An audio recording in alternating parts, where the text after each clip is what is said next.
Mia and I were never like other kids our age. Where others had competition, we had friendship. We had friendship. Where they kept secrets, we were open and honest. The nights in our small town were full of shared whispers and dreams that made up our youth. She was my friend and the one who would jump into the world with both feet, her pen stronger than any sword. It's been a while since I saw her. She was hunched over her laptop, and the screen was a hazy blue. She told him, "This is big, Ethan," with a voice that was both scared and excited. "The dark web is deeper than any of us knew, and I'm on to something huge." I didn't fully understand. I knew the dark web was a dangerous spot where the worst people in the world like to hang out. But Mia was brave. She was a reporter who was drawn to the truth like a moth to a flame. I should have known it was dangerous and told her, but I believed she could not be hurt. It had been days and weeks since she had spoken. Calls went right to voicemail, and emails were still not answered. The cops were sorry. But they couldn't do anything because the digital trail had been erased. As I clung to the last few things I had, the silence became unbearable and seemed to make fun of my despair. I looked at her laptop, which she watched over like a dragon with its gold. It was very hard to break, but Mia had taught me how to do it. I finally got through after days of trying over and over again. What I found was a Pandora's box full of horrible things. There were files and files of investigations, interviews, and exposes on the worst parts of human evil. There were movies and chats that made my blood run cold and my stomach hurt. Mia had been going through a maze of monsters, and her light of truth was about to shine on them. After that, nothing. The trail ended quickly, and her last file was a mess of numbers and names that were hard to understand. The understanding hit me like a ton of bricks, and I sat back. Mia was gone into the darkness she was trying to bring to light. Her light hadn't gone out, though. It had come to me. That's when I knew what to do. For Mia, for the truth, and for the hope that wouldn't go out. With her results and my determination in hand, I would plunge into the abyss. I was going to finish what she began. I would also shut down the dark web. The light from my computer screen stood out in the dark. It was the only light in the early hours of the morning. The files that Maya left behind became my path to the underworld and the abyss she fell into. I couldn't get rid of the images, the screams, and the cold deals I saw. This was more than just a story. There were a lot of shadows everywhere, and Mia had been trying to stop them. It's called Lumina, which means light that shines through darkness. Coding it became my only goal, and I spent all of my free time making this digital sword. I spent hours going over lines of code and making formulas that could break through the layers of anonymity that people on the dark web used to hide themselves. Lumina was made to find the horrible things that lived in the dark and bring them into the bright light of day. It was like going through a nightmare when I tested Lumina. I saw things no one should have seen and heard pleas that will always bother me. I discovered markets for the evil, sites for the evil, sites for the sick, and chats that talked about horrible things that happened to me. Somewhere in the trash, though, I found patterns in digital traces that led me to the real people behind the computer names. Each finding was a win, but it was also a step toward being more evil. I was finding out the worst things about people, and it was driving me crazy. But Mia's voice and drive pushed me to keep going. I couldn't let her work go to waste. I couldn't let her disappearance become just another case that was never solved and sat on a detective's desk collecting dust. When Lumina was almost done, I could feel how heavy what I was about to do was. This program has the power to destroy lives and reveal secrets that some people would kill to keep hidden. I had been threatened, and there were shadowy shapes just outside the porch light. But I couldn't afford to be afraid.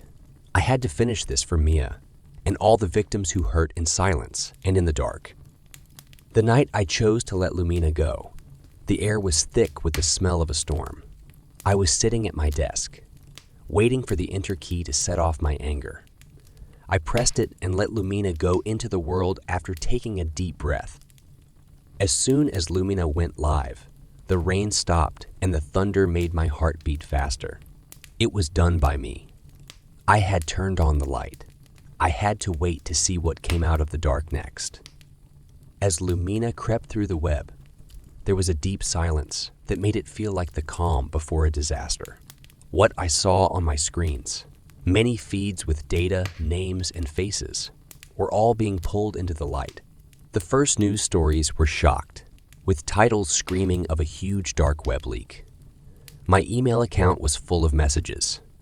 Some were thank, use, and others were desperate cries for help. I felt like a hero for a short time. I imagined Mia being happy and proud of her work, but the feeling was short-lived.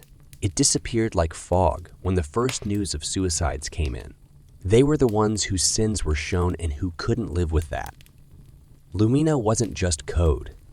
Each report was a gut punch that made me remember that. And with each life lost, I could feel the weight of my obligation suffocating me. I asked for justice. Not this. Not a line of bodies, each with a sad story. Then I got the call that would always remind me of that day. Mark has been my best friend since we were kids and someone I could talk to about everything after Mia went missing. The speaker on the other end was cold and impersonal. Mark had been found dead in his room because Lumina wouldn't stop telling the truth. He had been a user and often went to the dirty bazaars on the dark web. Mark was someone I knew, but not at all. The news broke my heart. The person who helped me get through Mia's death was killed by the tool I made to find justice for her. The irony stuck in my throat like a bitter pill, reminding me all the time of how much my cause had cost. As the number of deaths rose, so did the anger. The people who had once praised me now looked at me with anger in their eyes. I was looked down upon because I planned a digital cleanup that no one had asked for. Everyone had their say, the media, the families of the dead, and the nameless people on the internet, but no one spoke up for me. That day ended at the grave of my sister, where the gray sky and I both cried. I said sorry to the wind, Mia, and Mark in a whisper. While I had meant to show the evil, I had instead become its agent and a killer. When I got home at night, the house felt less full than it had before. I sat in the dark, and the only sounds were my short, loud breaths in my email, constantly beeping. Among the hate and threats, one message stood out. Do you want to know the truth about Maya? It was just a string of numbers. It was a lifesaver thrown into the rough sea of my hopelessness. I held on to it because I didn't know if it would pull me out of the depths or throw me further down. After that, the days were a blur of cameras, flashing and pointed questions.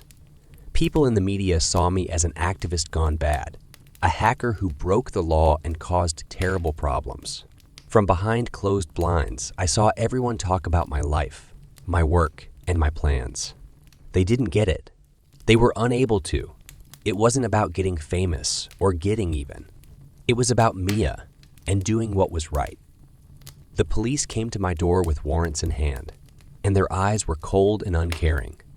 They went through my life like a fine tooth comb, taking computers, files, and anything else that could connect me to the chaos Lumina had caused. Friends turned their backs on me and crossed the street to avoid being seen as weird. I was by myself, except for the ghosts of what I had done. In the storm, the word about Mia was a bright light. I clung to it like a tether because it promised answers, or maybe an end to the questions that were bothering me.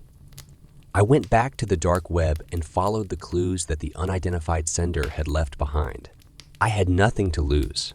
It took me deeper and darker than anywhere else I'd been on the web, to places that Lumina hadn't been. I found her, Maya, in a secret website where people talked in code and whispers. Not in person, but through a message and a movie that was already made. Even though her eyes looked the same, the fire that had been in them was gone. Since she wasn't a reporter, She talked about the dark web as if she were locked up, because she dug too deep. She found facts that were not meant to be seen. She paid the price for that. She was lost in a maze, but Mia's message helped her find her way out. She talked about a network, a shadow group that worked on the dark web where the law and morals couldn't reach it. They took her and used her skills for their own gain because they saw her promise and courage. She was still living, but she wasn't free. At the end of the film, she made a plea, and her voice broke as she said my name. She told Ethan, "Don't look for me. It's not safe enough. They are all over the place and are watching. Please know that I love you and am sorry." After the screen went dark, I had to make a decision. I could listen to her advice and walk away from the mess my life had become, or I could fight. Mia was somewhere out there, and the thought of her being slain by monsters made me strong. I erased everything on my hard drives, did my best to leave no digital trace, and got ready. What if Mia got lost in the maze? I would be the thread that led her out. I lost everything on the dark web, but I wouldn't let it take her. But not without fight. At the end of the story, I walk into the dark as a brother, not as a victim or a hero. The dark web reached a huge area, but I was determined to stay strong. This journey began with Maya, and I would end it for her, for Mark, and for everyone else who had suffered in the dark and silence.